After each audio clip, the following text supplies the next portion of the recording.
വിഴിഞ്ഞത്തെ ഓഹരി കൈമാറ്റ നീക്കത്തിൽ പുതിയ കരാർ ലംഘനം ചർച്ചയാക്കി സിപിഐഎം.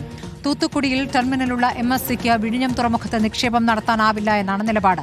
250 കിലോമീറ്റർ ചുറ്റളവിലുള്ള തുറമുഖത്ത് നിക്ഷേപം നടത്തിയവർക്ക് വിഴിഞ്ഞത്ത് നിക്ഷേപം നടത്താനാവില്ല എന്നാണ് കരാറിലെ വ്യവസ്ഥ.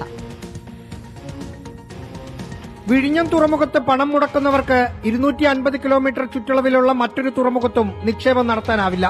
250 കിലോമീറ്ററിനുള്ളിലെ തുറമുഖത്ത് നിക്ഷേപം നടത്തിയവർക്ക് വിഴിഞ്ഞത്ത് പിന്നെ പണം മുടക്കാനുമാവില്ല എന്നാണ് കരാർ. വിഴിഞ്ഞത്ത് നിന്ന് 190 കിലോമീറ്റർ ദൂരത്തുള്ള തൂത്തുക്കുടി പോർട്ടിൽ MSC കമ്പനിക്ക് ടെർമിനലുണ്ട്. വിഴിഞ്ഞത്ത് നിക്ഷേപം നടത്തണമെങ്കിൽ അവർക്ക് മറ്റ് തുറമുഖങ്ങളിൽ 25% ഓഹരി ഉണ്ടാവാൻ പാടില്ല.